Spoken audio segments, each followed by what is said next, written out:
Hello everyone, good evening. मेरी आवाज़ आप लोगों को ऑडिबल है? बोर्ड क्लियर दिखाई दे रहा है? एक बार आप अपनी माइक बटन को प्रेस करके हमसे बात कर सकते हैं, ठीक है? जो लोग आज पहली बार जुड़ रहे हैं तो आप प्लीज़ माइक को पुश करिए और बात कर सकेंगे, ठीक है? तो आज का जो सेशन है, वेलकम टू एवरीबडी। सभी लोगों को आवाज़ क्लियर दिखाई दे रही है? हमें आवाज़ क्लियर सुनाई दे रही है और बोर्ड क्लियर दिखाई दे रहा है। तो आज का सेशन की शुरुआत करते हैं साथियों। देखिए, हम बात करने जा रहे हैं एलटी ग्रेड एग्जामिनेशन की, ठीक है? दीपशिखा, जितेंद्र, सभी को क्लियर है? एलटी ग्रेड में बायोलॉजी में जो हमारा फर्स्ट यूनिट हम शुरू करने जा रहे हैं वो है सेल बायोलॉजी। बड़ा ही इंटरेस्टिंग यूनिट है और इससे बहुत सारे क्वेश्चंस कई एग्जामिनेशन में पूछे जाते हैं, ठीक है? पूछे ही पूछे जाते हैं, ये फिक्स है कि आएगा ही आएगा, इससे क्वेश्चन जरूर आएगा आप लोग को, ठीक है? तो एक बार कुछ और लोग जुड़ जाएं, फिर चीज़ों की शुरुआत करेंगे। दीपशिखा, तब तक ये बता दीजिए कि आपको मेरी आवाज़ क्लियर मिल रही है, बोर्ड क्लियर दिखाई दे रहा है? Deepshikha, Jitendra, yes sir. ठीक है। Good evening everyone. जितेंद्र, मिल रहा गुड है? Evening sir. ठीक है। दीपशिखा, क्या है आपका एलिजिबिलिटी? क्या बायो से तो हैं ही, लेकिन आपने एमएससी किया है या ग्रेजुएट हैं आप प्लेन? नो सर, मैंने एमएससी किया है बाबा साहेब भीमराव अम्बेडकर यूनिवर्सिटी से। Baba Sahab Bhimrao Ambedkar university, Utrathia, Lucknow. Yes sir. Okay. और जितेंद्र, आपने? सर मैंने सीसीएस यूनिवर्सिटी से एमएससी केमिस्ट्री किया है और बीएससी बायोलॉजी से हूँ मैं। अच्छा, एमएससी केमिस्ट्री हैं और बीएससी बायोलॉजी और से हैं। सर रिसेंटली मैं कैरियर एंडेवर से मैंने गेट की तैयारी करी थी, ओके। सीएसआईआर नेट और गेट की। अच्छा, तो फिर आपको हमारी क्लास मिली होगी इकोलॉजी वाली? नहीं सर, मैं केमिस्ट्री से था, केमिस्ट्री अच्छा। बैकग्राउंड था मेरा मास्टर्स में। अच्छा, ठीक है। तो फिर आपको एमएससी केमिस्ट्री के लिए मिला होगा, ठीक है? तो आज का जो सेशन है बड़ा इंटरेस्टिंग सेशन है, इससे जरूर कुछ न कुछ क्वेश्चंस आते ही आते हैं, हर एग्जाम में आएंगे, इसमें भी आएगा ही आएगा, ठीक है?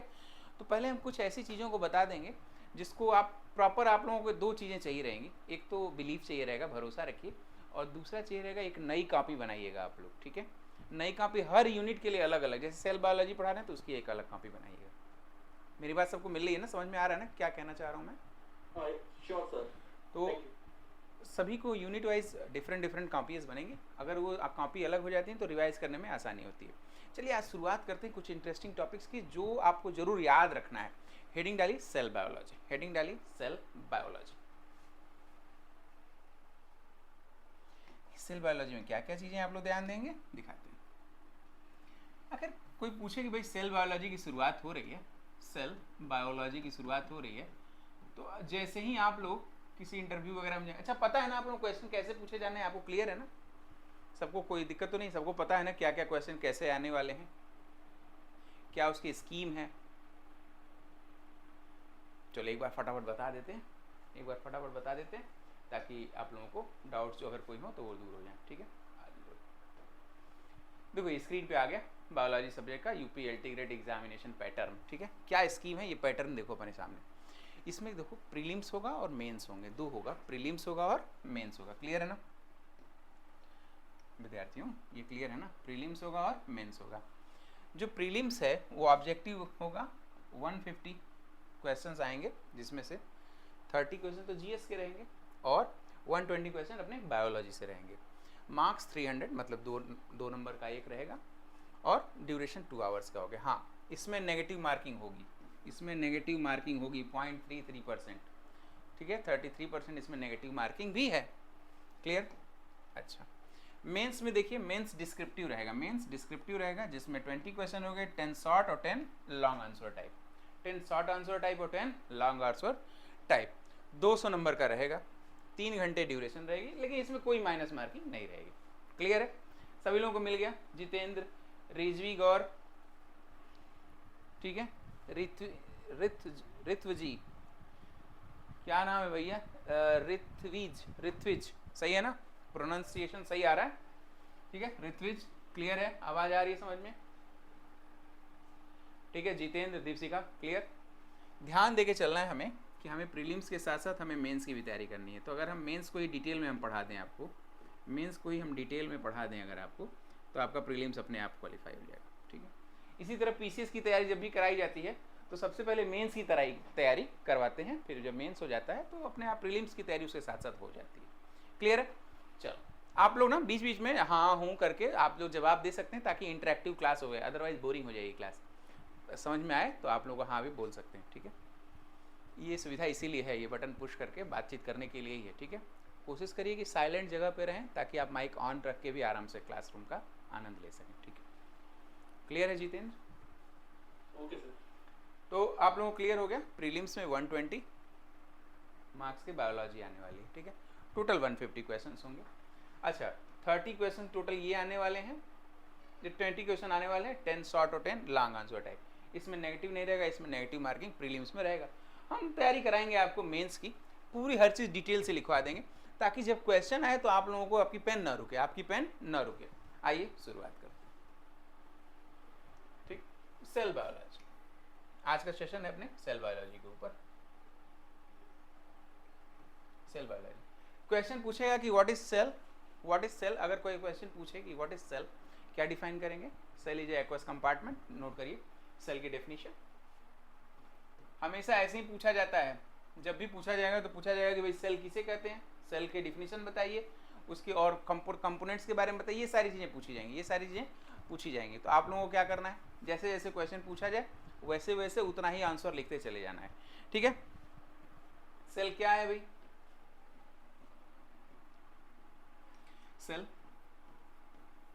Cell is an aqueous compartment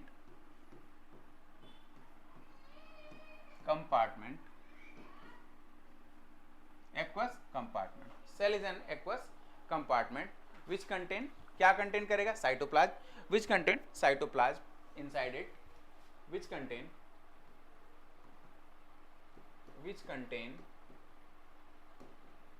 cytoplasm inside it, cytoplasm inside it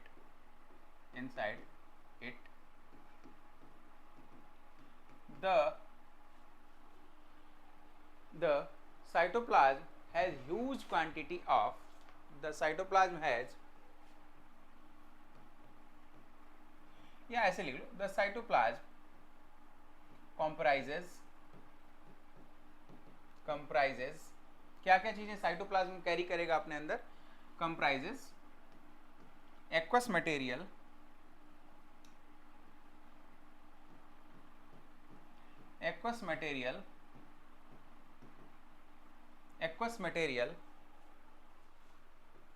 and cell organelles, aqueous material cell organelles. इतना लिख देंगे तो आपको जो एग्जामिनर चेक करेगा आपकी कॉपी, उसको लगेगा कि हाँ आपको बहुत सारी चीज़ों के बारे में जानकारी है, ठीक है। हमें यह भी दिखाते रहना है एग्जामिनर को कि आपके रिटन एग्जामिनेशन में जो डिस्क्रिप्टिव है कि आपको पता है, ठीक है, आपको पता है। और क्या करेंगे? तुरंत एक छोटा सा डायग्राम बनाएंगे,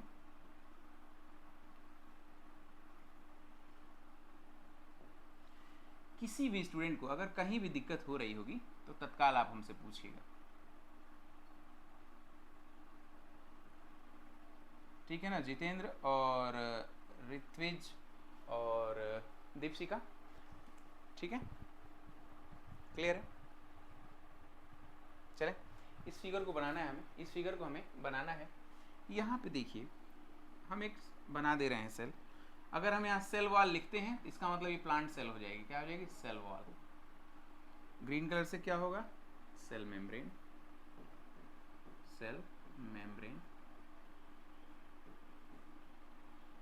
ठीक है। अब इस सेल मेम्ब्रेन के अंदर जेनेटिक मटेरियल और न्यूक्लियस भी तो पाया जाएगा।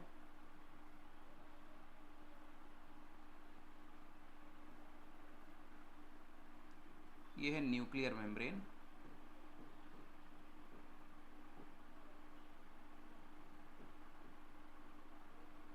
ये है न्यूक्लियर मेम्ब्रेन।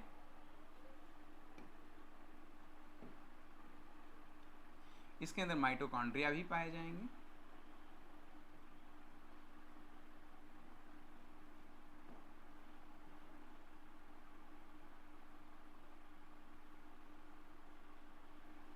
ये क्या है? माइटोकॉन्ड्रिया।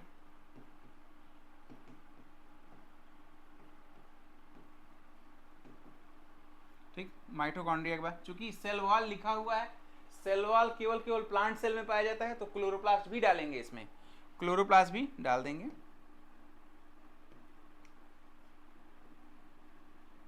और गौर करिएगा, जब भी आप क्लोरोप्लास्ट बनाएं तो डबल मेम्ब्रेनस स्ट्रक्चर बना दें।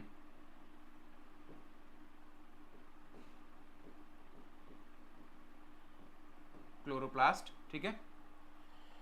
अच्छा, ये जो न्यूक्लियर मेम्ब्रेन में गैप दिखाई दे रहा है, ये क्या है? न्यूक्लियर मेम्ब्रेन में जो गैप दिख रहा है क्या है? न्यूक्लियर पोर।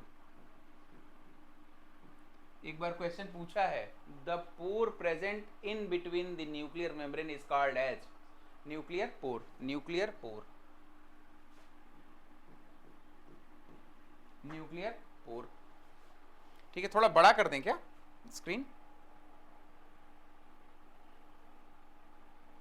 क्लियर दिखाई दे रहा है? ये जो पोर्स हैं, अगर हम इसे व्हाइट कलर से कर दें तो ज़्यादा अच्छा दिखेगा आप लोगों को। रुको बच्चों, बदल देते हैं इसे। यहाँ की बात हम कर रहे थे।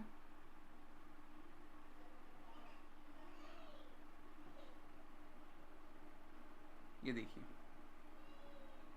ठीक है, इसकी बात कर रहे थे। ये क्या है? बीच में जो गैप है वो क्या है? न्यूक्लियर पोर। बीच में जो गैप है वो क्या है?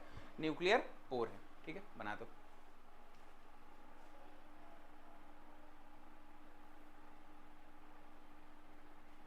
दिख रहा है भाई? बताओ, ठीक है। अब कुछ राइबोसोम्स डाल दो, कुछ राइबोसोम्स इसमें डाल दीजिए।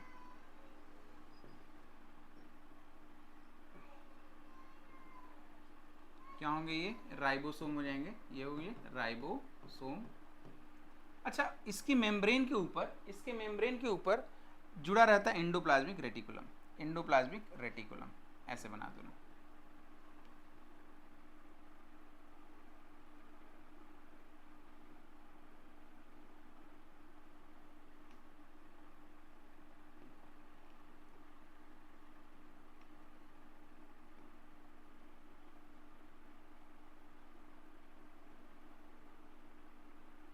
ठीक है, ऐसे बना देना। ये क्या है? Endoplasmic reticulum.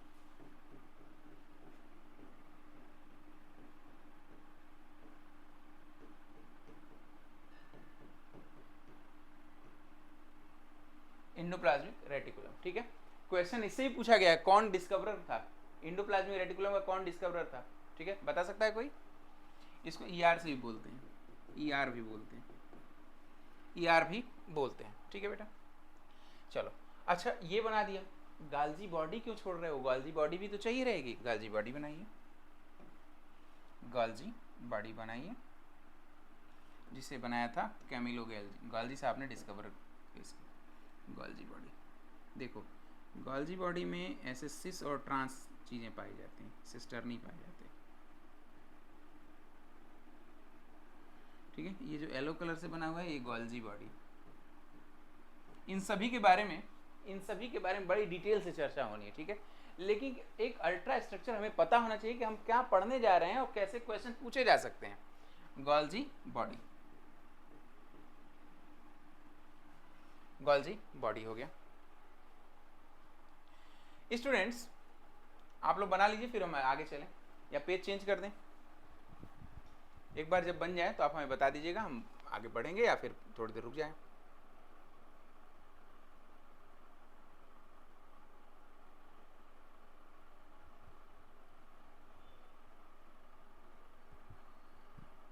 क्यों, मेरी आवाज़ मिल रही है ना आप सबको? हाँ जितेंद्र बताइए। सर एक चीज पूछनी थी। Yes. ये एंडोप्लाज्मिक रेटिकुलम में अभी आप डिस्कवरर का नाम बता रहे थे। मैंने पूछा था उसे। सर एक बार बताएंगे प्लीज? क्यों नहीं बता? अरे पूरा लिस्ट बनवाएंगे भाई, पूरा लिस्ट बनवाएंगे, पूरी लिस्ट बनवाएंगे। वैसे एंडोप्लाज्मिक रेटिकुलम को केआर पोर्टर थे, केआर पोर्टर थे, ठीक है। K R Porter, okay. Yes, definitely, ठीक है। तो ये मेरा क्वेश्चन था बाय द वे, ठीक है। मैं बीच बीच में इस तरह से आपके क्वेश्चन पूछता रहूँगा, ठीक है। फील फ्री, आप भी मुझसे क्वेश्चन पूछे, मैं भी आपसे बीच बीच में क्वेश्चन पूछूंगा, ठीक है। तभी तो इंटरेक्टिव सेशन चलेगा, ठीक है। जो इंपॉर्टेंट रहेगा मैं बताऊंगा, वहाँ स्टार लगाइए, वो क्वेश्चन कई बार पूछे रहेंगे, ठीक है। ये क्वेश्चन कई बार पूछा, एंडोप्लाज्मिक रेटिकुलम के डिस्कवरर कौन थे, तो आप बताइएगा कौन थे discoverer? K R Porter, K R Porter. पूरी एक लिस्ट बनवाऊंगा, 2 मिनट बस रुकिए, आज ही के सेशन, आज ही के दिन ये लिखवाऊंगा अभी, ठीक है। ये एक बना लीजिए, फिर बताइए आगे बढ़े, सभी स्टूडेंट्स का हो जाए फिर आगे बढ़ते हैं। हो गया सर। हो गया, मैं आप ही का वेट कर रहा था दीपशिका, बाकी अभी इनका क्या है, अपने जितेंद्र हो गया है, चलो तो हम ये मान के आगे बढ़ रहे हैं, ठीक। अच्छा ये देख लिया आप लोगों ने, ये देख लिया आप लोगों ने, कुछ चीजें जो लिस्ट में पूछी जाती हैं, जैसे who is the discoverer of, या पहली सेल किसने देखा, पहली सेल किसने देखा, who is the discoverer of cell, who is the discoverer of cell, very good. तो ऐसे लिख लेते हैं, Robert Hooke, Robert Hooke discoverer of cell, ठीक है।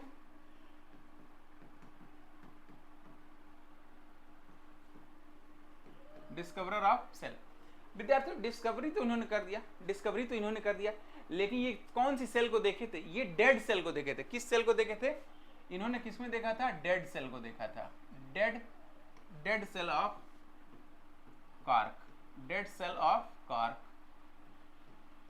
डेड सेल ऑफ कार्क किसमें देखा था इन्होंने, in dead cell of cork.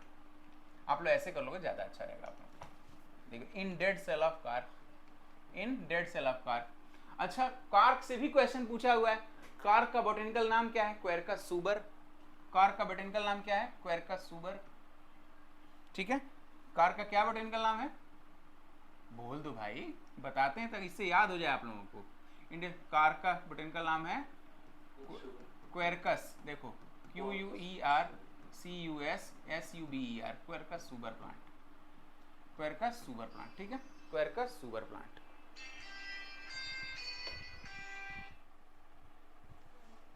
Quercus suber plant, ठीक है, नोट करते जाओ फटाफट, हमारे साथ साथ नोट करते जाइएगा, जहां किसी का छूटे please inform me, please inform, ठीक है। ये पहला पॉइंट आप नोट कर लिए हैं। लेकिन जब हमने कहा कि ये डेड सेल है तो अलाइव के किसने देखा था, क्वेश्चन उठता है ना कि भाई आपने, अच्छा सर आपने कर किसी से कह दिया कि डेड सेल में सबसे पहली बार किसने कहा था, रॉबर्ट हुक ने, तो alive, who is the discoverer of cell in alive condition, who is this, this is Antonie van Leeuwenhoek, Antonie van Leeuwenhoek. कौन थे ये, Antonie van Leeuwenhoek, Antonie van Leeuwenhoek, ठीक है। कौन थे ये, Antonie van Leeuwenhoek, first discoverer of cell in live condition. कैसे देखा था, कैसे देखा था, एक्चुअली क्या था साथियों, यही सबसे पहली बार क्या किए थे, माइक्रोस्कोप बनाए। इनकी कहानी सुना है आप लोगों ने, दीपशिखा जितेंद्र, इनकी कहानी जानते हो, देखो मैं, हाँ जी, नहीं चलो मैं एक 2 मिनट में इंटरेस्टिंग कहानी बताता हूँ।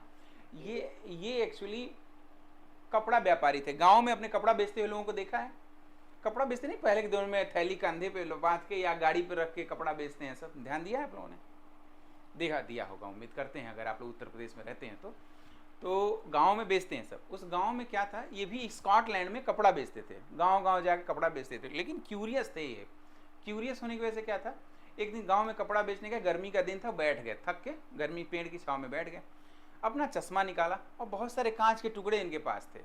उन्होंने क्या किया, एक एक कांच के टुकड़े को एक पाइप में डालते गए, ठीक है। और जब बहुत सारे कांच के टुकड़े गए तो ऐसे देखा उन्होंने, अरे ये तो दूर तक दिख रहा है कुछ। फिर खाली आदमी क्या करेगा, दांत की मैल निकालेगा, कान की मैल, जैसे हम लोग करते हैं नॉर्मल आदमी, वैसे आप लोग नहीं करते होंगे, अलग बात है। तो उन्होंने दांत की मैल निकाला, उसको उस पर रखा, फिर उसको देखा और देखा कि कुछ जीव सा दिखाई दे रहा है।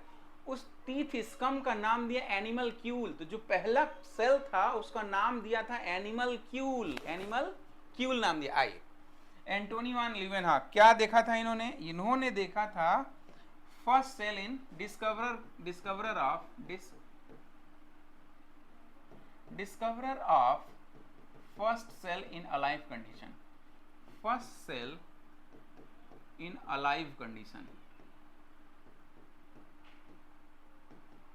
Discoverer first cell in alive condition. क्या सिर्फ इतना ही था, नहीं, यह पहली बार इन्होंने डिस्कवरी की थी माइक्रोस्कोप की भी, आल्सो प्लस का चिन्ह लगाई, also first microscope is invented by him. First microscope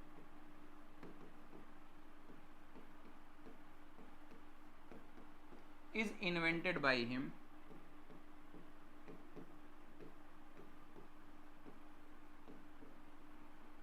ठीक है, first microscope is invented by him.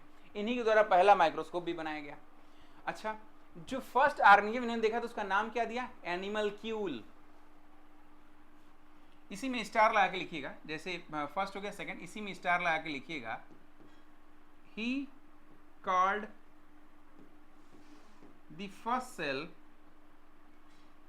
he called the first cell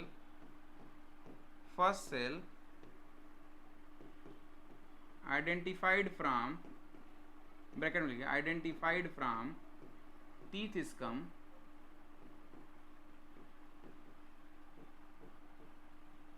as animalcule, as animalcule.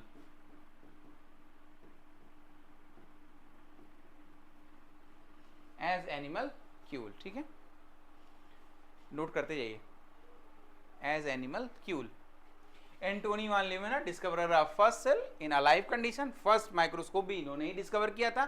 साथ में ही called the first cell identified from teeth scum as animalcule. दांत की मैल से जो निकला उसे टीथ स्कम कहा, उसमें जो सेल निकली उसे क्या कहा? एनिमल क्यूल कहा. एनिमल क्यूल कहा. अब स्टडी ऑफ सेल को क्या कहेंगे? साइटोलॉजी. स्टडी ऑफ सेल को क्या कहते हैं? साइटोलॉजी कहते हैं. नोट कर लीजिए, एक बार नोट कर लीजिए, फिर साथ चलते हैं. हमारे नोट हो गया तो बताइएगा. Okay sir. तीसरा point, study of cell is known as. K Y A का मतलब known as, K Y A का मतलब known as, C Y A का मतलब card as, A Y C का मतलब अकॉर्डिंग टू. ठीक है, known as cytology. Known as cytology. अच्छा, father of cytology, Robert Hooke को फादर ऑफ साइटोलॉजी भी कहा जाता है. पॉइंट लिखिएगा चौथा.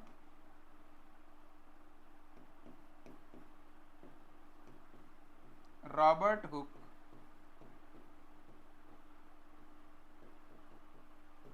is known as father of cytology.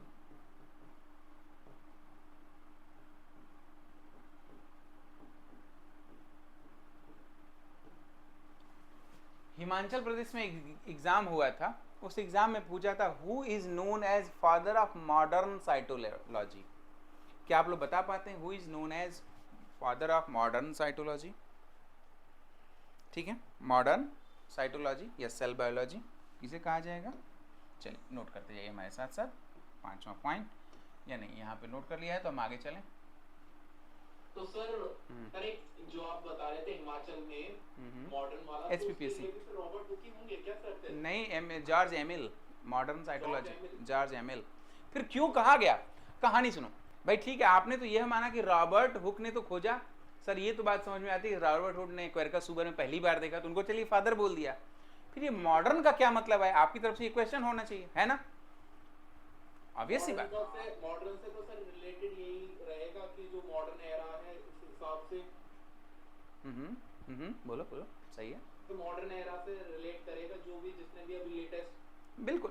Latest का क्या मतलब? जब भी हम लेटेस्ट बात करें तो भी बहुत ओल्ड हो जा रहा है. जॉर्ज एमिल ने क्या किया था, उन्होंने सेल को लिया और सेल को इलेक्ट्रॉन माइक्रोस्कोप के नीचे रख के देखा. बस इतना ही. बहुत बड़ी बात थी ये, बाय द वे. हम लोग जितनी आसानी से कंडीशन को सर उन्होंने चेंज कर दिया कि इलेक्ट्रॉन माइक्रोस्कोप के अंदर पहली बार इलेक्ट्रॉन माइक्रोस्कोप के अंदर किसी ने अगर देखा है सेल को तो वो है जॉर्ज एमिल. क्या है? वो है जॉर्ज एमिल. ठीक है, क्लियर? चलिए पांचवा, जॉर्ज एमिल. ये आप लोगों को मजा आ रहा है ना? सीखने के लिए मजा भी आना चाहिए कि कुछ नई नई चीजें मिलें. बेनिफिशियल है. दीपशिखा, ठीक है. जितेन, ओके. जॉर्ज एमिल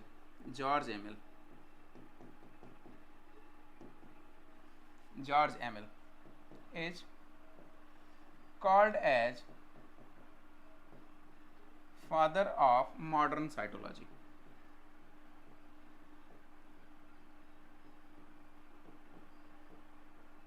ठीक है, father of modern cytology. Clear. अब मॉडर्न साइटोलॉजी कह दिया है, लिख लेना, इसके अंदर स्टार लगा के नोट कर लीजिए कि ही ऑब्जर्व सेल। नेक्स्ट मैं चेंज कर ले रहा हूं पेज। जॉर्ज एमिल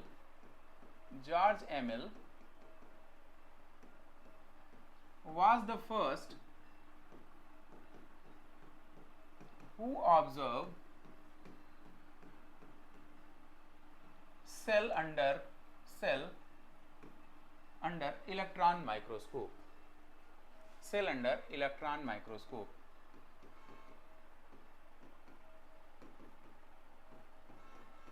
कल जब आप लोग क्लास में आइएगा ना तो दो चीज करिएगा, एक तो अपने साथ नई कॉपी लेकर आइएगा और कुछ मल्टी कलर पेन ले लीजिएगा। ठीक है, कुछ मल्टी कलर पेन ले लीजिएगा। कभी आप लोगों ने मल्टी कलर पेन इस्तेमाल किया है ना, आप लोगों ने यूज किया है? बायोलॉजी वाले तो करते ही करते हैं, क्या जाएं, कहाँ जाएंगे हम लोग, हम ही लोगों को तो करना है भाई। ठीक है, क्यों कहें ठीक है, करना इसलिए है क्योंकि कई चीज़ें इंपॉर्टेंट होगी तो मैं कलर चेंज करूंगा तो आप लोग भी वहाँ कलर चेंज करेंगे, आपको भी पता चलेगा कि रेड से आप लोगों ने इंपॉर्टेंट लिखना है। स्टार लगाने का मतलब होता है क्वेश्चन पूछा हुआ है कई बार एग्जाम में।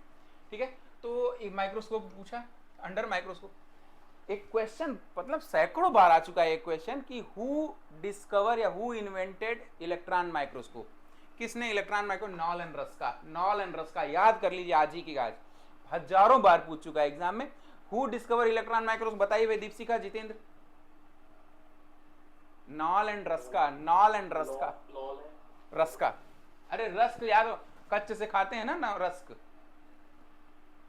आप लोग यूपी में रहते हैं? जी सर। कहाँ पे? सर बुलंदशहर से बिलोंग करता हूँ। Very good. दीपशिखा, आप कहाँ से हैं? आजमगढ़। आजमगढ़ की रहने वाली हैं, तब तो आप भोजपुरी भाषी प्रदेश से हैं भाई। ठीक है, तो आइए, भोजपुरी अवध की नगरी। ठीक, आइए। तो अब ये देखिए शब्द आ गया, तो इसके बारे में भी जानना पड़ेगा ना। Who discover electron microscope? Knoll and Ruska. Knoll, rusk तो खाया होगा, चाय में डुबो के बोर के खाया है। ठीक है भाई, तो हु डिस्कवर ऐसे लिख लो, Knoll, KNOLL, Knoll and Ruska. ठीक है, रस्क से रस्का याद हो जाएगा। याद हो गया कि नहीं हुआ? देखो भाई, सिर्फ पढ़ा नहीं रहा हूं, मुझे सिलेक्शन चाहिए। ठीक है, आई am very very serious about this, मुझे सिलेक्शन चाहिए। Okay, knoll and Ruska invented electron microscope.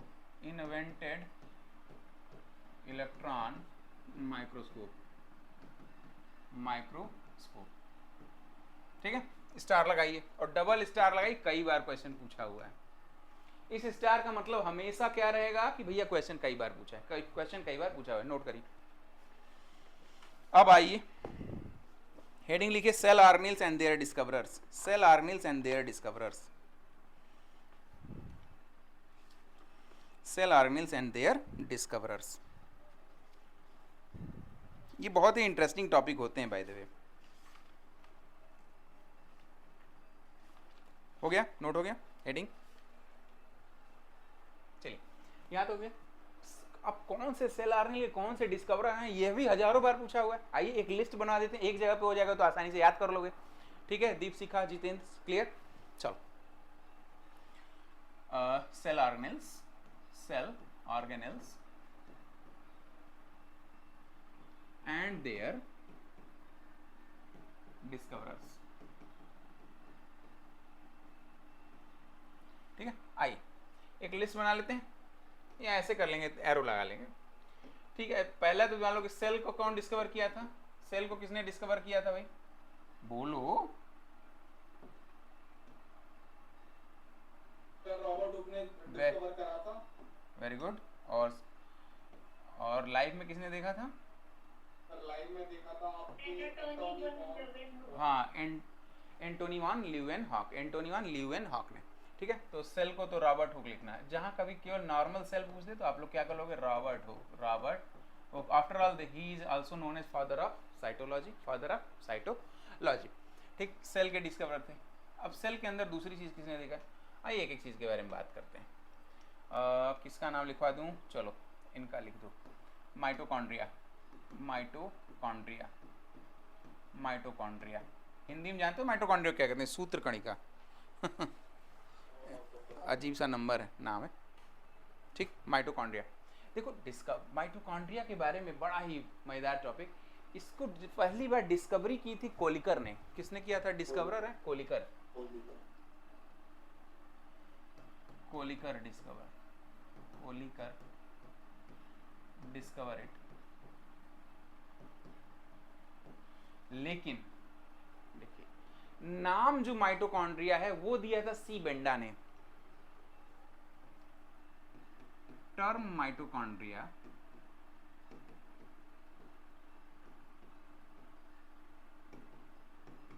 is given by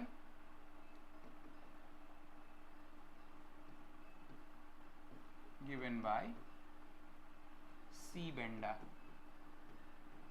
C Benda term किसने दिया था? सी बेंडा ने दिया था।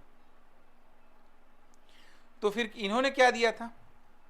जो सबसे पहली बार खोजा गया था, तो इसको जो पहली बार खोजा गया तो इस माइटोकॉन्ड्रिया को नाम दे दिया गया था, माइटोकॉन्ड्रिया को नाम दे दिया गया था, एक सेकेंड, बायोप्लास्ट। ये बायोप्लास्ट नाम दिया था, और बायोप्लास्ट नाम दिया था अल्टमान ने। अल्टमान शक्तिमान नहीं, Altmann and Benda for the first time just after discovery, for the first time just after its discovery,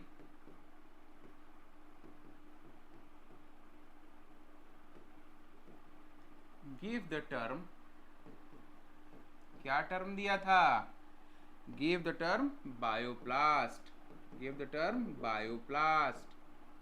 star लगाइए, ये क्वेश्चन कई बार पूछा है। क्या कि बायोप्लास्ट के नाम से कौन सा सेल ऑर्गेनेल जाना जाता है? Which cell organelle is also known as bioplast? The name of bioplast कौन है? माइटोकॉन्ड्रिया। माइटोकॉन्ड्रिया। बोर्ड क्लियर दिखाई दे रहा है ना? किसी को दिक्कत तो नहीं हो रही? दोनों लोग स्पष्ट है? मेरी आवाज़ बिल्कुल क्लियर है, लता मंगेशकर की तरह? ठीक है, थोड़ा मैं हंसाता रहता हूँ भाई, but don't take it otherwise. I am very very serious about selection. चलिए देखो, आदमी को सीरियस होना चाहिए कहाँ पर? हॉस्पिटल में। आइए, न्यूक्लियस की खोज किसने की? न्यूक्लियस। कई बार स्टूडेंट कंफ्यूज हो जाते हैं रॉबर्ट ब्राउन में और रॉबर्ट हुक में। ब्राउन ने न्यूक्लियस की खोज की थी, ठीक है, इसीलिए कलर चेंज कर दिया हूं, रॉबर्ट ब्राउन, ठीक है। न्यूक्लियस में और रॉबर्ट ब्राउन में फर्क है। हुक अच्छा देखो, हुक सेल छोटी होती है, उसको हुक से फंसा सकते हैं। सेल छोटी होती है, हुक से फंसा सकते हैं। तो जहां हुक आए वहां पर सेल, जहां हुक आए वहां पर सेल। ओके, लिखो। क्यों, तुम्हारे ये आइडियाज तुम्हारे लिए बेनिफिशियल रहेंगे इस तरह से? चलो भाई, Golgi body, Camillo Golgi body. अच्छा, कई बार गोल्जी बॉडी को गोल्जी कॉम्प्लेक्स भी कहा जाता है। जानते हो क्यों कहा जाता है? क्योंकि उसमें सिस्टर्नी पाया जाता है, ट्यूब्यूल्स पाए जाते हैं। सिस और ट्रांस, देखो कैसे बना देता हूँ, फिर समझो। हालांकि बताऊंगा, फिर भी जान लो, क्या पता हो आप लोगों को।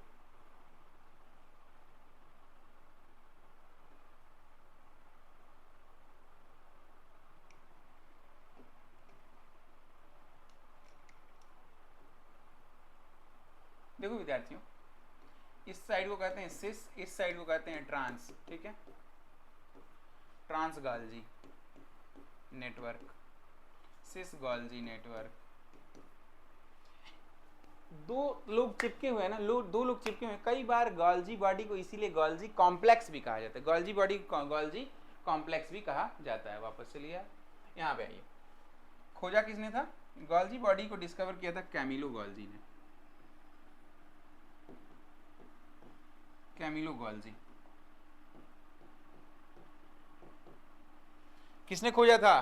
कैमिलो गॉल्जी ने, ठीक है, कैमिलो गॉल्जी ने खोजा था। हो गया। आइए, राइबोसोम की खोज किसने किया था? तो पैलाडे ने। Ribosome, ribosome. Which cell organelle is known as protein factory of the cell? Ribosome. Ribosome किसने खोजा था? पैलाडे ने। पैलाडे ने खोजा था, ठीक है, पैलाडे ने खोजा था। सर हाँ बेटा। एक मिनट, आपने राइबोसोम के बारे में आपने कुछ बोला था जी सर, वो एक बार फिर से एक्सप्लेन कर देंगे? पूरी पहले लिस्ट बना लो। हर सेल ऑर्गेनेल पे करीब करीब 10-10, 15-15 मिनट लिखवाऊंगा, ठीक है, तो चिंता कोई बात नहीं है। सुन तो लो ही, मैंने बोला था ribosome is also known as protein factory of the cell. Protein factory of the cell, ठीक है, क्लियर है सबको? आवाज क्लियर आ रही है? ठीक है। कल से ना अपन कहीं पे बैठेंगे हम लोग, कहाँ पे? जहाँ पे शांति हो थोड़ी, ताकि आप माइक ऑन कर रख सको। इससे क्या आप आराम से हमसे बातचीत कर पाओगे, ठीक है, कोई डिस्टर्बेंस नहीं होगा। तो क्लियर? चलिए, राइबोसोम को किसने डिस्कवर किया था भाई, बता ही दो। पैलाडे ने, ठीक है। राइबोसोम के बाद क्लोरोप्लास्ट। क्लोरोप्लास्ट को किसने डिस्कवर किया था? क्लोरोप्लास्ट को डिस्कवर किया था शिम्पर ने।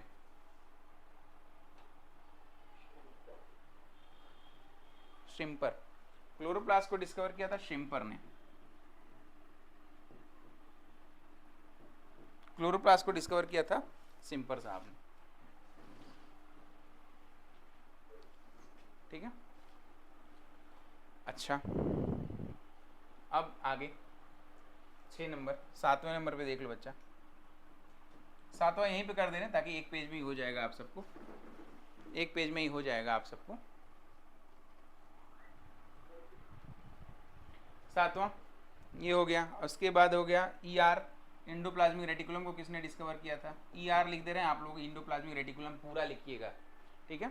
इसको किया था KR पोर्टर ने। KR पोर्टर ने,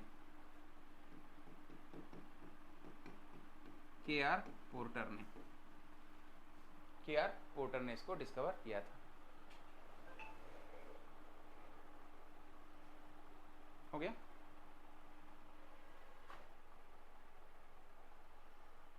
लाइसोसोम को किसने डिस्कवर किया था? डी डुबे, डुबो देने वाला। लाइसोसोम तो डुबो ही देगा। अगर लाइसोसोम की एक भी लाइसोसोम फट गया तो पूरी की पूरी सेल नष्ट हो जाएगी, ठीक है, सुसाइडल बैग है। तो इसकी खोज किसने की थी? डी डुबे ने। डुबाने वाले को खोज भी डुबे साहब ने किया था, याद रखना इससे। लाइसोसोम, लाइसोसोम किसने खोज किया था? डी डुबे, डी डुबे, डी डुबे ने किया था। अच्छा, गौर करना, डी डुबे के साथ साथ लाइसोसोम में कितने प्रकार के हाइड्रोलिटिक एंजाइम होते हैं? 40। एक बार क्वेश्चन पूछा है, यही नोट कर लो, बाद में भी बताएंगे। स्टार लगाओ। ये देखो, ये approximately 40 types of hydrolytic enzymes found, hydrolytic enzymes are present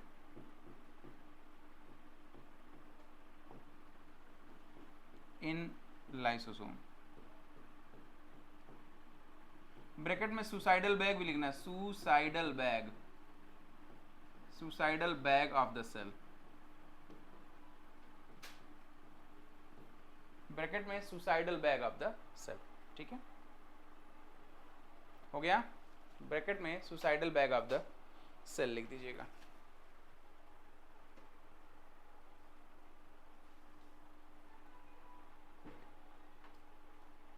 हो गया। अब न्यूक्लियोलस किसने खोजा था? 9 number, 9 nucleolus discover by Fontana. इसको डिस्कवर किया था फोंटाना ने, फोंटाना ने। अभी एक लिस्ट आपके पास बन गई हमेशा के लिए, ठीक है। क्यों भाई? जितेन दीपशिका बन गई कि नहीं बन गई? जी सर। तो आइए, ऐसे कैसे छोड़ देंगे, थोड़ा याद करा के छोड़ दें, ठीक है। क्या क्या पढ़ा फटाफट देख लो। सेल की पूछेगा व्हाट इज सेल। सेल क्या है? एक एक्वस कंपार्टमेंट है। एक्वस कंपार्टमेंट है जो किसको कैरी करता है अपने अंदर? साइटोप्लाज्म को कैरी करता है। और साइटोप्लाज्म में क्या क्या चीजें होती हैं? एक्वस मटेरियल होता है और सेल आर्गेनेल्स होते हैं। एक्वस मटेरियल और सेल आर्गेनेल्स होते हैं, ठीक है। हो गया।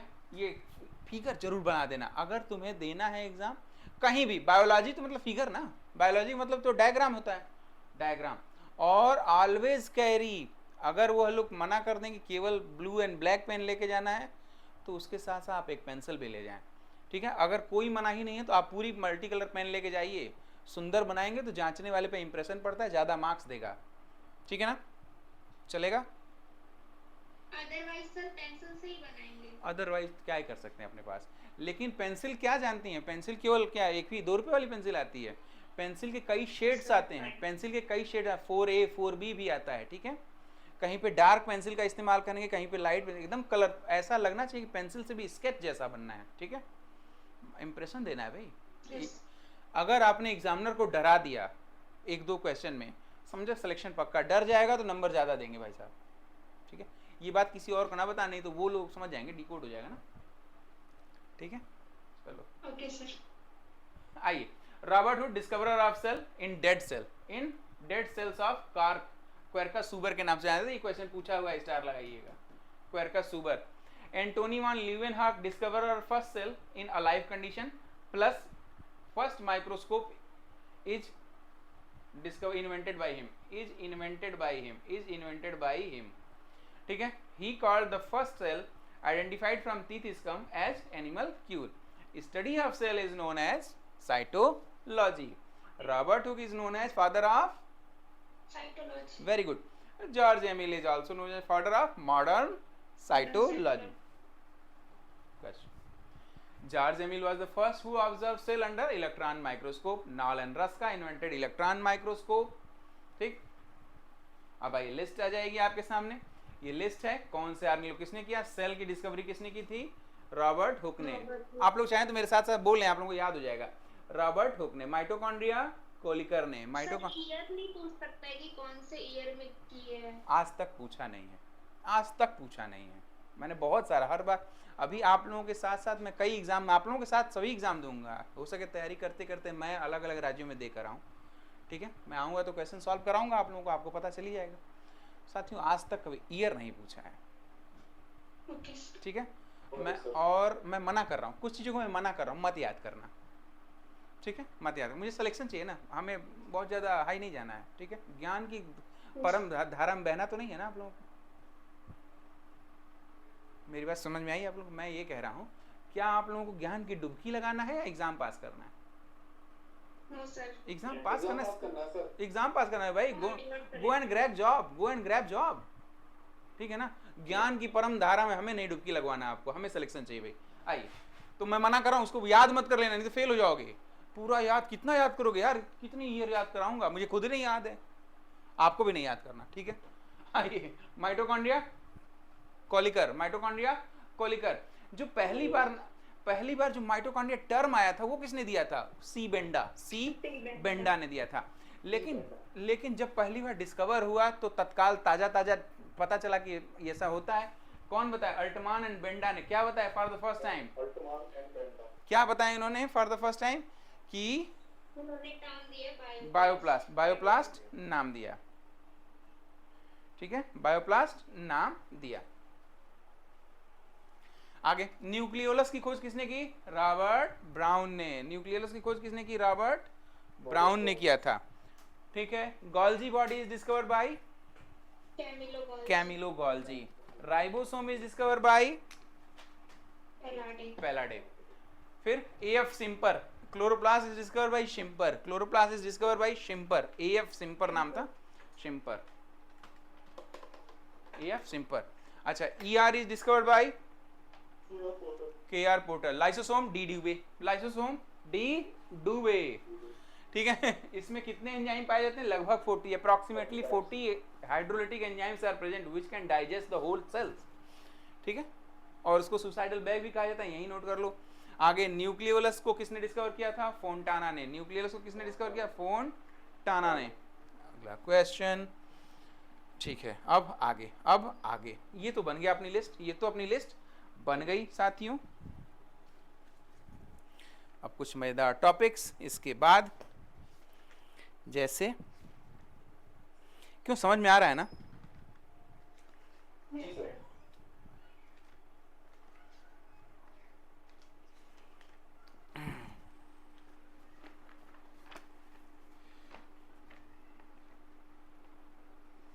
एग्जाम की तो कोई डेट आई नहीं अभी, आज एक और आ गया है ना, फिर से आ गया है उसका भी लेक्चरर के लिए आया था लेक्चर। नोटिफिकेशन शाम में। तो आप तो केमिस्ट्री से देंगे उसको? हाँ सर। अरे एक साथ दो तीर मारोगे। हाँ सर। सारी जॉब लेके जाओ। हाँ, अरे सर किसी का हो जाए, बस हो जाएगा। हो जाए भाई, हाँ इस जमाने में हो जाए बस, कि जहाँ पे ऐसा हो रहा है। अभी एसएससी का सुना था क्या चला? सर एडीक्यूटी ने हम्म बेटर कर दिखा है, बस इतना पता है। बस एसएससी वाले बच्चे रो रहे हैं बस। रो रहे हैं यार, रो रहे हैं। चलो अब आइए सेल थियरी, हेडिंग डालिए cell theory.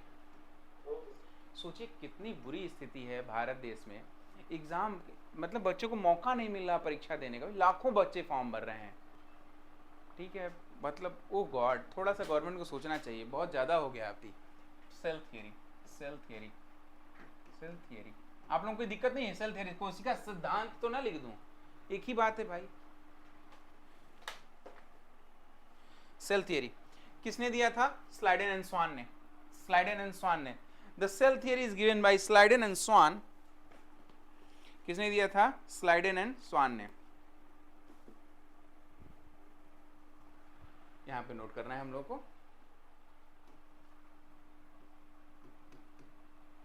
The cell theory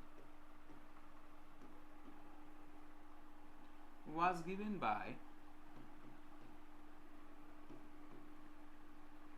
slide N, तो स्लाइड हो गया जी,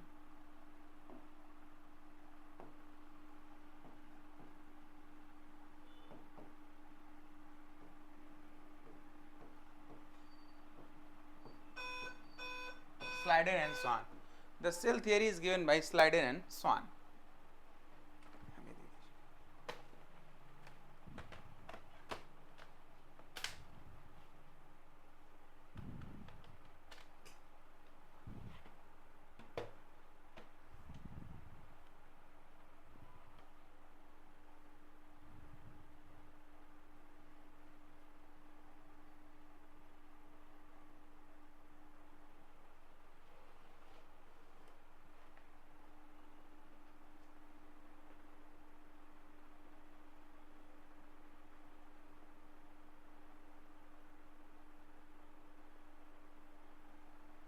given by Schleiden and Schwann. क्या कहा था उन्होंने? उन्होंने ये कहा कि जो वर्तमान में सेल है वह प्री एग्जिस्टिंग सेल से उत्पन्न होती है। Cell originate from pre existing cell, a cell originate from pre existing cell. कुछ ऐसे ऐसे टॉपिक्स दिए हैं, इसको नोट करा दे रहे हैं हम आपको। ठीक है,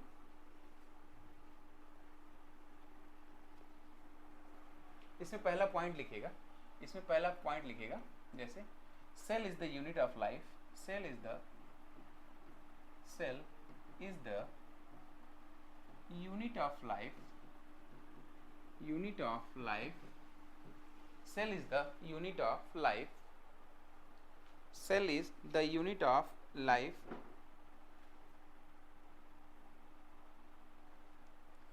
all the cells,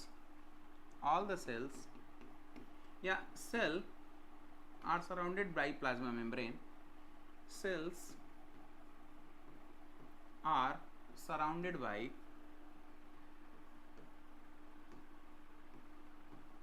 plasma membrane,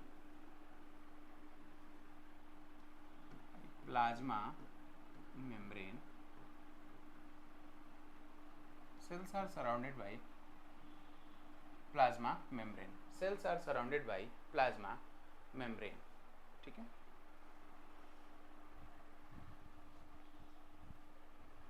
cells are surrounded by plasma membrane। आगे लिखिए।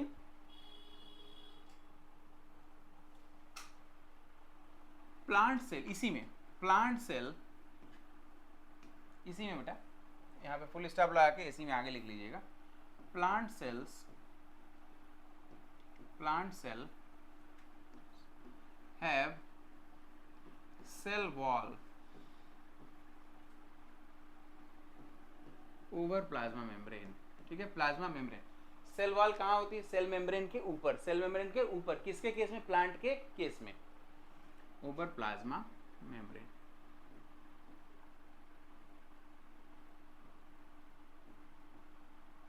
Over plasma membrane. तीसरा पॉइंट नोट करते जाना भाई।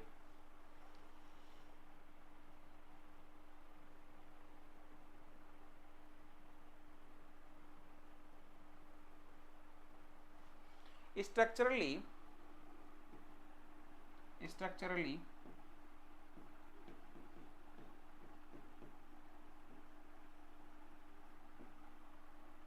all the cells are same in their organization,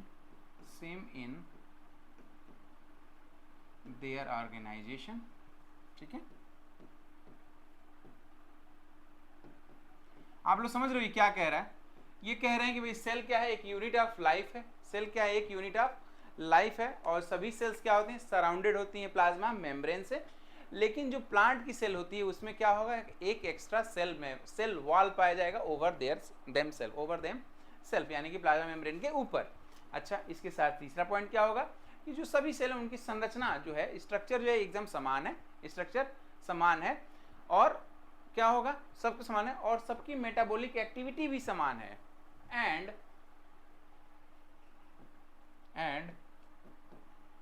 there metabolic activity is also same. Their metabolic activity is also same. Their metabolic activity is also same.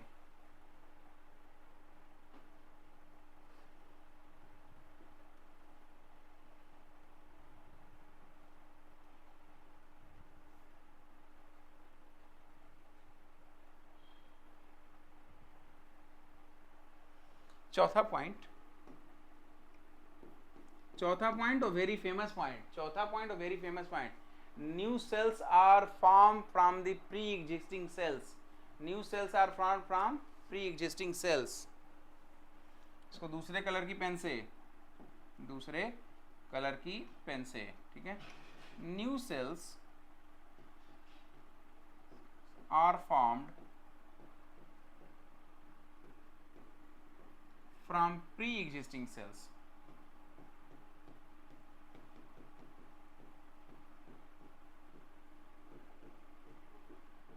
ठीक है, pre-existing cells, new cells का point एक बार explain करेंगे please, fourth point को।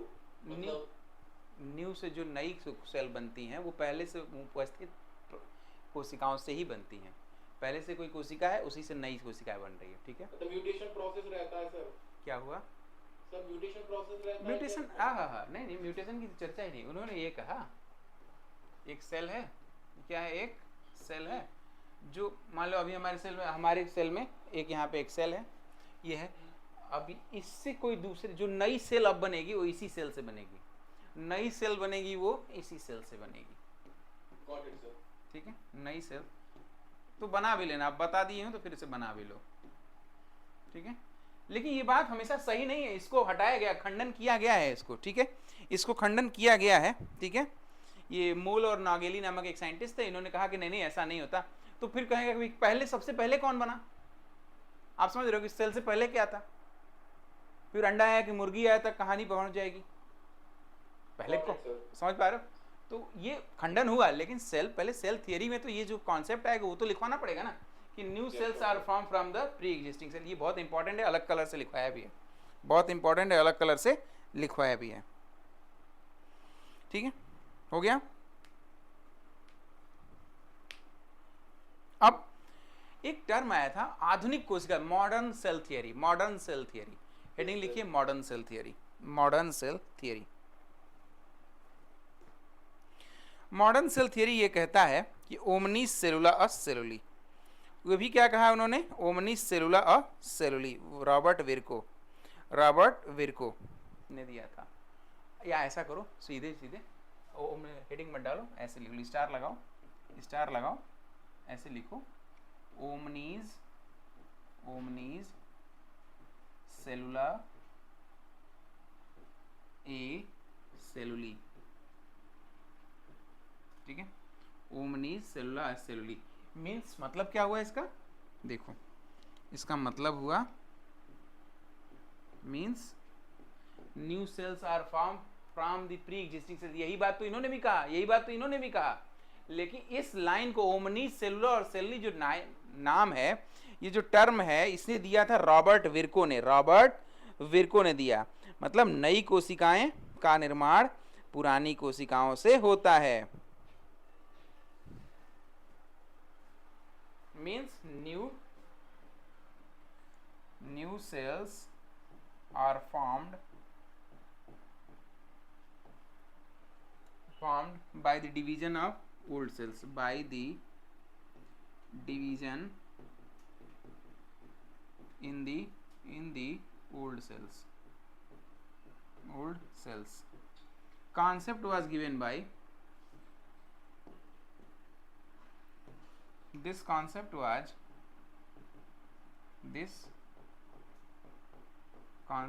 was given by Robert विरको।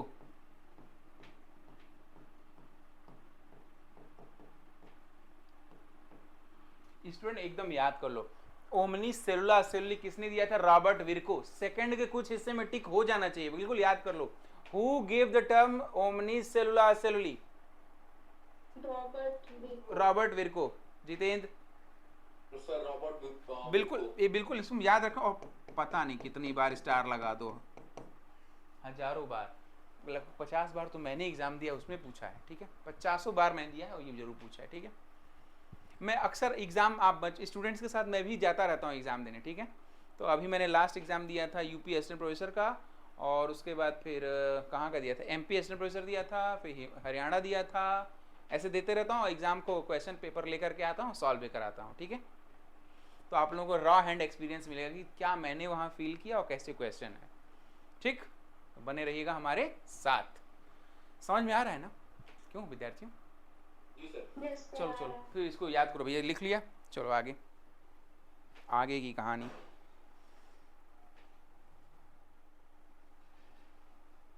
अच्छा ये बताओ, कुछ तो अपवाद होते हैं, एक्सेप्शन क्या होते हैं? सेल थ्योरी का कुछ एक्सेप्शन भी तो होगा। वायरसेस क्या होते हैं? जनरली वायरसेस तो प्री एग्जिस्टिंग सेल से बनते नहीं, वो तो न्यूक्लियर मटेरियल होते हैं। Viruses are the exception of cell theory, अगले पेज पे लिखवाएंगे हम। स्टार लगाइएगा, एरो लगाइएगा, लिखिएगा viruses are the exception of cell theory. क्यों भाई एक्सेप्शन क्यों है? Exception of the cell theory because they have both non-living and living character. Because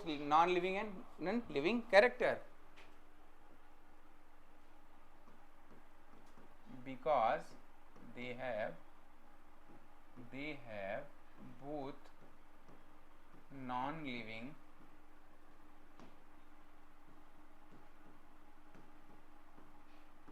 and living character.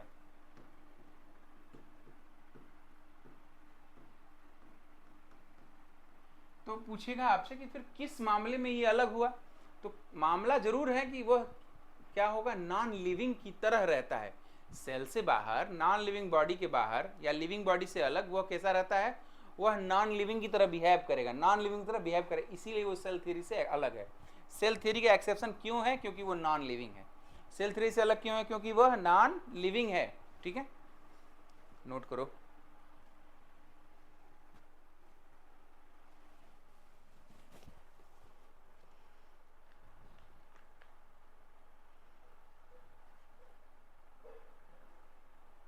हो गया? जी सर। ठीक।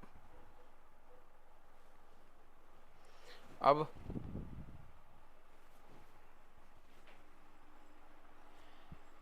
एक होगा सेल कॉन्सेप्ट, हेडिंग लिखो cell concept, cell concept.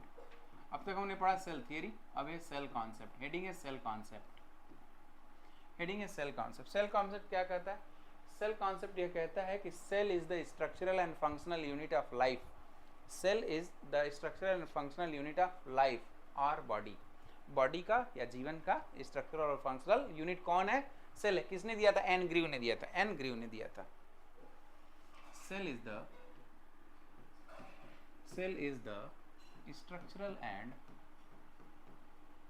structural and functional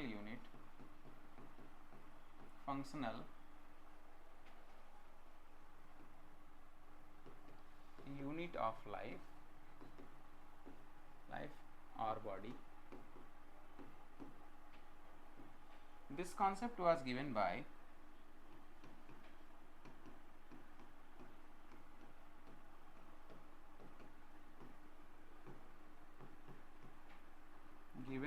N Grew, Nehemiah Grew. N Grew को Nehemiah grieve भी कहा जाता है, आप लोग एन ग्रीव ही याद रखें। N Grew given by N Grew, note कर लो। This concept was given by N grieve.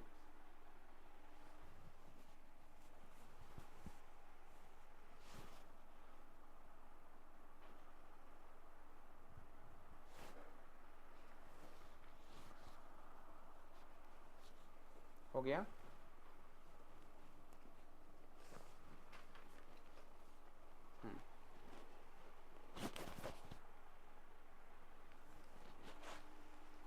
ठीक है, आगे चलें। हो गया? अब लिखो इसमें कुछ चीज़ें और, एक और पॉइंट लिख लो बेटा। ये तो हो गया सेल कॉन्सेप्ट, बस इतना ही था कि जो सेल है वो स्ट्रक्चरल और फंक्शनल यूनिट होती है किसकी? लाइफ या बॉडी की। किसने दिया था इसे? एन ग्रीव ने दिया था। बस इससे ज़्यादा इसमें नहीं जानना। अब हमें यह जानना है, कुछ और क्वेश्चंस पूछे गए, जैसे सबसे बड़ी कोशिका कौन सी है? सबसे ठीक है, लार्जेस्ट सेल बताओ भाई,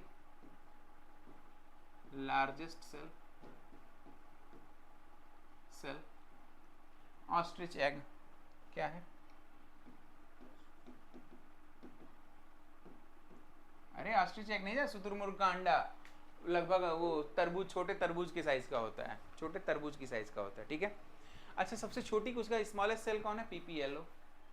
स्मॉलेस्ट सेल कौन सी है? पीपीएलओ नहीं जानते? Pleuropneumonia like organism. क्यों, क्या हुआ जितिन? नहीं sir. PPLO, pleuropneumonia like animal.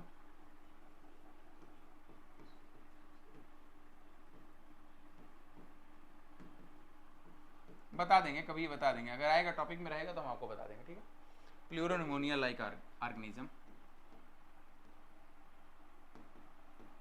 Pleuropneumonia like.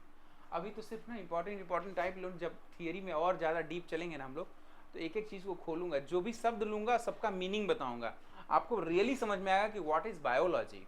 ठीक है, श्योर सर। अच्छा, ह्यूमन के केस में सबसे छोटी सेल कौन सी होती है? स्पर्म। ह्यूमन केस में सबसे छोटी सेल कौन सी होती है? स्पर्म। तो सबसे बड़ी सेल कौन सी होगी? तुरंत अपोजिट क्वेश्चन आएगा। जैसे ही इंटरव्यू में जाओगे, कहीं भी इंटरव्यू अगर भविष्य में दोगे, जैसे ही क्वेश्चन पूछेगा तुरंत उल्टा लोग पूछते हैं ना, अच्छा ह्यूमन के केस में कौन सी सबसे छोटी? तो स्पर्म। तुरंत पूछेगा एक अगला सामने वाले बुजुर्ग जो बैठे रहेंगे सीनियर, वो पूछेंगे कि तो लार्जेस्ट कौन सी है बेटा? ओवम। क्या होती है? ओवम। नोट कर लो। ठीक है, दीपशिखा समझ में आ रहा है? Largest cell in human ovum है, ओवम है। स्मॉलेस्ट सेल इन ह्यूमन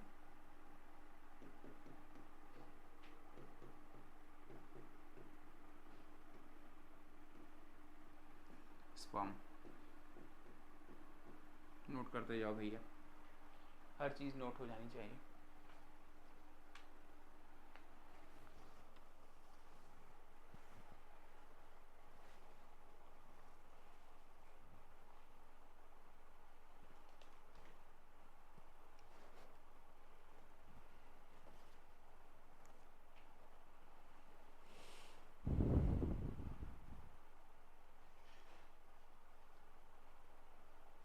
हो गया? Yes, sir. चलिए, हो गया। अब इसके बाद कुछ चीज़ें और नोट करिए, स्टार लगा लगा के कुछ इंपॉर्टेंट चीज़ें लिखवा दें ताकि याद रहे आप लोगों को भविष्य में। कई बार पूछा है। जैसे सिस्टमेटिक टर्म किसने दिया था? द टर्म सिस्टमेटिक्स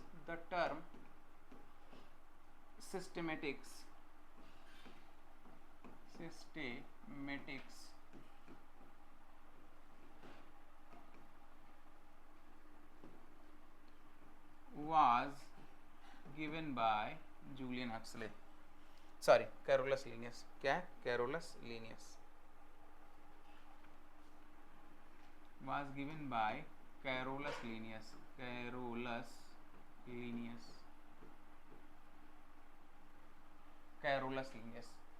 जो टर्म सिस्टमेटिक्स टर्म है वो दिया था कैरोलस लीनियस ने। न्यू सिस्टमेटिक्स टर्म दिया था जूलियन हक्सले ने। ध्यान देना, कैरोलस लीनियस ने सिस्टमेटिक टर्म दिया था और न्यू सिस्टमेटिक टर्म दिया था जूलियन हक्सले ने। Don't get confused. कई बार लोग रॉबर्ट हुक में कंफ्यूज होते हैं, न्यू सिस्टमेटिक और सिस्टमेटिक्स में कंफ्यूज होते हैं। नोट कर लीजिए, ठीक है। The term new systematics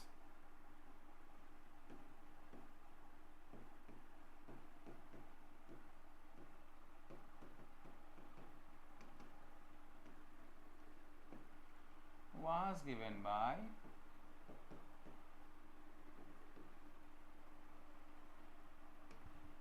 Julian Huxley.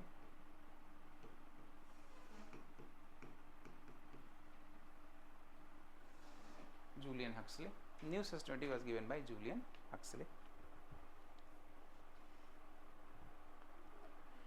अच्छा, टैक्सोनॉमी टर्म किसने दिया था? टैक्सोनॉमी टर्म दिया था अगस्त डी कैंडोले। एपीडी कैंडोले नाम से जाना जाता है इनको। अभी नहीं समझ में आ रहा होगा ये क्या है टैक्सोनॉमी, क्या है सिस्टमेटिक। नहीं समझ में आ रहा है ना? या सर, नहीं समझ में आना चाहिए। समय से पहले आ जाएगा तो दिक्कत हो जाएगी, ठीक है। ज़्यादा खाना एक ही दिन में खा लो, बीमार नहीं पड़ जाओगे। तो इसको हम लोग धीरे धीरे आपको डाइजेस्ट करवाएंगे, चीज़ें सब समझ में आएंगी। अभी सिर्फ नोट कर लो, जिस दिन एग्ज़ाम देने जाना उससे 2-3 दिन पहले इसे याद कर लेना, दोहरा लेना। याद तो मैं करा के ही छोड़ूंगा, ठीक है, निश्चिंत रहना। Got it sir. चलिए भाई, अगस्त डी कैंडोले, एपीडी कैंडोले लिख लो। एपीडी कैंडोले, देखो जैसे लिखा हो एपी, डी छोटा ही रहेगा भाई, वैसा ना करना, बड़ा लिख लेना आप लोग, ठीक है। August de Candolle, he proposed the term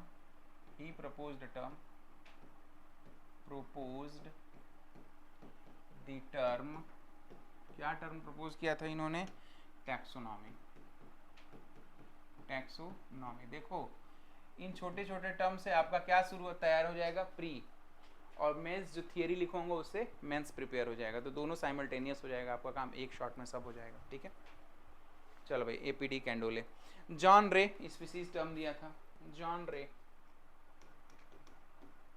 JOHN, John Ray put forward the term, मतलब दिया था नाम पर द टर्म स्पीसीज। नाम सुना होगा ना, स्पीसीज जो टर्म है वो दिया था जॉन रे ने दिया था term species.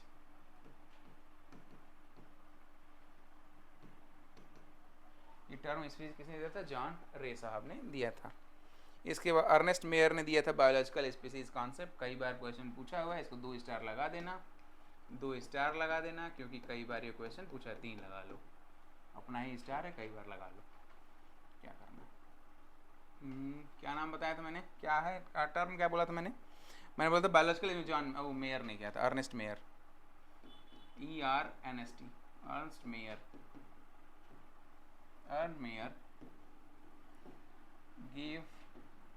Give biological species concept. जब मैं इकोलॉजी पढ़ाऊंगा तो बताऊंगा कि बायोलॉजिकल स्पीसीज कॉन्सेप्ट है क्या, ठीक है। 2 लोगों को स्पीसीज, कब किसी जीव को कैसे स्पीसीज मानेंगे? Organism when they can interbreed together and produce viable offspring, then we can consider them that a similar species. दो जीव अगर आपस में सेक्सुअली रिप्रोड्यूस करके वायबल ऑफस्प्रिंग ओरिजिनेट करते हैं तभी हम उनको सेम स्पीसीज का मानते हैं। जैसे एक ह्यूमन दूसरे ह्यूमन से, ठीक है, एक ह्यूमन जैसे हॉर्स और क्या होते हैं डंकी करता है तो म्यूल हो जाता है, लेकिन वो म्यूल क्या होगा, सेम स्पीसीज क्यों नहीं मानते हॉर्स डंकी को, क्योंकि जो ऑफस्प्रिंग है वो वायबल तो है लेकिन वो अपनी प्रोजनी नहीं उत्पन्न कर पाएगा, ठीक है, इसीलिए क्या होगा, वो सेम स्पीसीज में नहीं होगा। Biological species concept given by Ernst Mayr. Biological species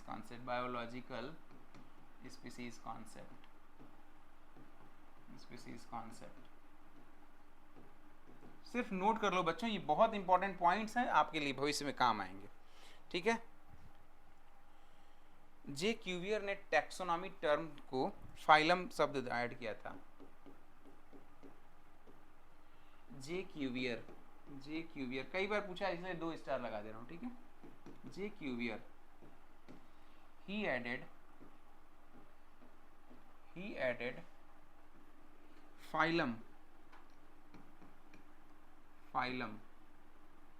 ठीक है, जो लोग जूलॉजी वाले होंगे वो समझेंगे phylum term in taxonomy. he added phylum term in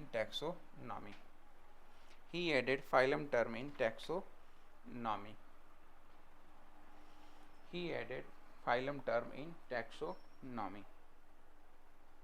हो गया।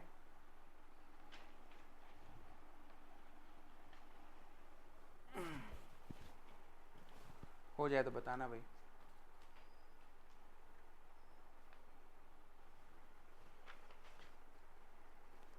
हो गया,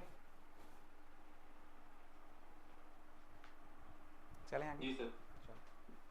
अब देखो एक टर्म आएगा आपसे, who discover cell division, von Mohl discover cell division. Who discover cell division question पूछेगा तो वान मोहल, वान MOHL, कई बार लोग वान मोल बोल देते हैं, आप लोग जैसे चाहे बोल दे, वान Mohl discover cell division.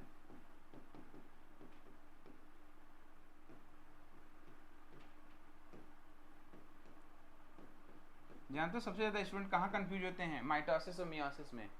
Cell division खोजा था वान मोहल ने, लेकिन माइटोसिस और मियोसिस अलग अलग लोगों ने खोजा था, जैसे फ्लेमिंग ने डिस्कवर किया था माइटोसिस को, फ्लेमिंग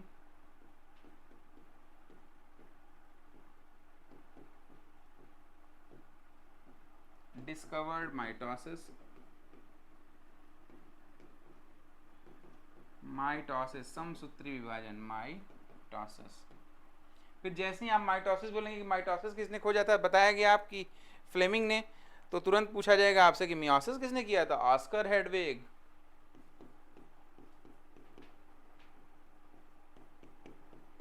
ये बेटा कई बार पूछा हुआ है, ठीक है, Oscar Hedwig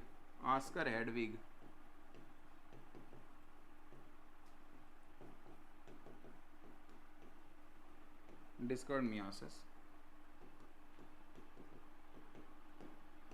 Oscar Hedwig discover meiosis. हो गया।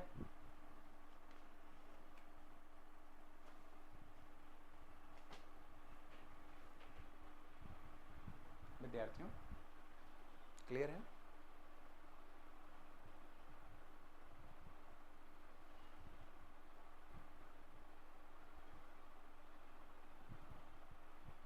बोलो भाई। जी सर।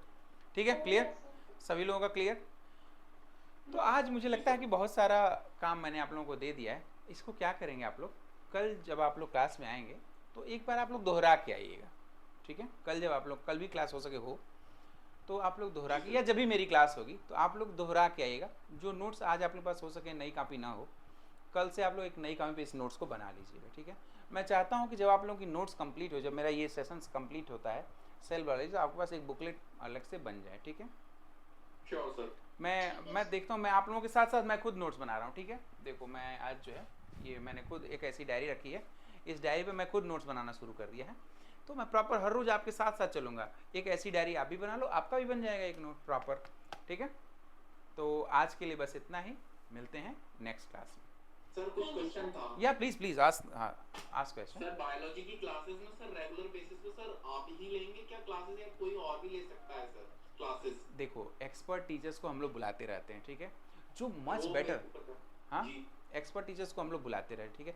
ज़्यादातर जो यूनिट्स होंगे वो मैं ही लूँगा, ठीक। लेकिन मान लो कोई बेहतर टीचर है, हमसे ज़्यादा अच्छे टीचर हैं, दुनिया बीरों से तो खाली नहीं है, तो मैं उनको जी बुलाया सर। जाएगा, फिर उनसे भी दिलवाया जाएगा, ठीक तो है। सर ये कंबाइंड क्लासेस रहेंगी क्या साइंस के साथ में बायोलॉजी की, या बायोलॉजी की अलग ही क्लास चलेंगी सर? आपको पूरा नोटिस जाएगा, पहले ही आपको बता दिया जाएगा कि आज किसकी क्लास है।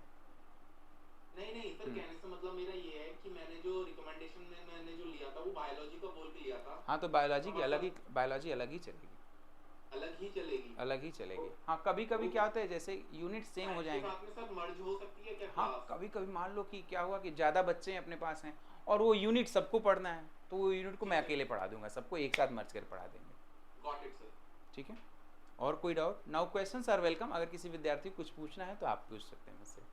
सर एक चीज और पूछनी थी Please. सर, थॉरोलीज के साथ में एनसीईआरटी को किस तरीके से फॉलो कर सकते हैं आपके पढ़ाने के साथ में? यार मैं सच बताऊँ ना कि एनसीईआरटी मत पढ़ो, एनसीईआरटी के साथ में ना जाएं सर। अभी मत जाओ, ठीक है। Okay, मैं इसलिए कहना नहीं चाह रहा था, मैं खुद बहुत सारे एग्जाम दे करके मैं आप लोगों को बता रहा हूँ, ठीक है। सर ये थोड़ा सा क्वेरी थी क्योंकि मेरे दिमाग में बहुत देर से चल रहा था, तो इसलिए आपसे थॉरोली अरे पूछ आपने रहा इतनी बार से बात हो रही है, आपने पूछा क्यों नहीं?